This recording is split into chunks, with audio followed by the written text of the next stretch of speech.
Сәлеметсіздер ме, құрметті әріптестер, менің каналыма қош келдіңіздер. Мен бүгін сіздерге Flip PDF Professional бағдарламасымен таныстырғым келеді. Осы бағдарламаны сіздер интернеттен жүктеп алсаңыздар болады. Осы бағдарламаны іске қосқаннан кейін бізде экранда осындай жұмыс алаңы пайда болады. Бұл бағдарлама не үшін қажет? Өзінің эмблемасы айтып тұрғандай, электронды кітаптар жасауға, электронды журналдар жасауға арналған бағдарлама.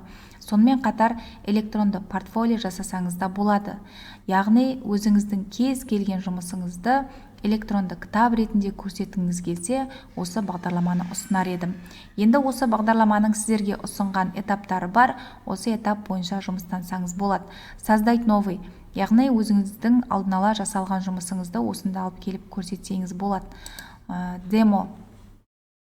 Бұл осы бағдарламаның мүмкіндіктері, осы мүмкіндіктерге қарап отырып өзгертіп жасасаңыз болады. Бұл жерге анимациялық фондар, әртүрлі сілтемелер, видео сабақтар, фотосуреттер және музыкалар қоюға болады.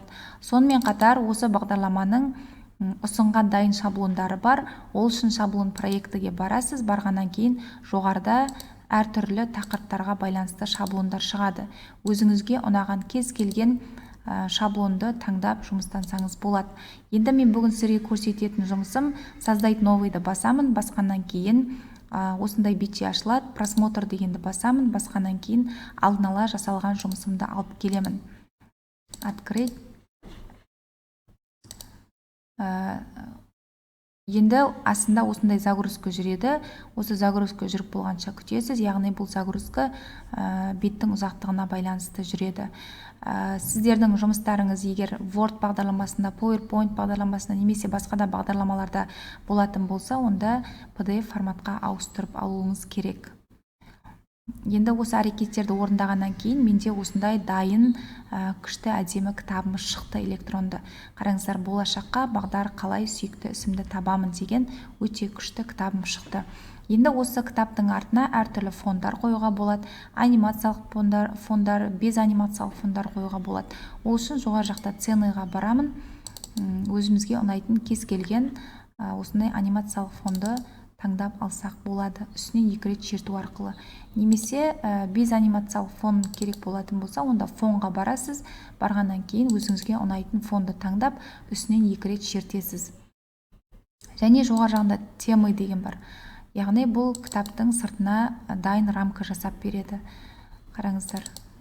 Үстінен 2 рет шерту арқылы өзгертсеңіз болады. Енді осы жұмысымды қалай сақтаймын? Жоғарыда опубликовать деген сөз бар. Осыны басамын. Басқаннан кейін мына жерде осындай бетше ашылады. Просмотр дегенді басамын. Басқаннан кейін алдын ала дайындап алған папкамыз бар. Сол папкаға сақтаймын. Выбор папки, астында конвертировать деген бар. Осы команданы орындағаннан кейін астында загрузка жүреді. Осы загрузка жүріп болғанша күтесіз. Яғни бұл да беттің ұзақтығына байланысты болып келеді. Кез келген жұмысыңызды көрсету үшін электронды кітап ретінде осы бағдарламаны қолданып көрсеңіз болады. Қазір загрузка жүріп болғаннан кейін бізде осындай сөздер шығады. Закрыть пернесін басып тастайсыз. Басқаннан кейін жаңағы өзіміздің сақтаған папкамызге барамыз. Барғаннан кейін ең астында HTML индекс деген бар. Осыны 2 рет шерту арқылы ашсаңыз болады. Міне, загрузка жүреді. Загрузка жүріп болғанша күтеміз. Загрузка жүріп болғаннан кейін жаңағы дайын кітабымыз ашылады. Және міне осы жоғарыда дайын сілтеме бар. Осы сілтемелер арқылы кез келген интернеті бар компьютерлерде көрсеңіз болады жасаған жұмысыңызды. Бұл интернеттің жылдамдығына байланысты. Қараңыздар, өте күшті кітап шықты менде. Қараңыздар.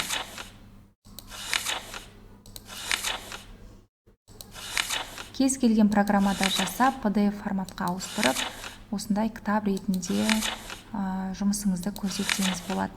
Менің видеом ұнаса, менімен бірге жасап көріңіздер. Маған лайк басып, пікір қалдыруды ұмытпаңыздар және өздеріңіздің әріптестеріңізбен бөлісіңіздер.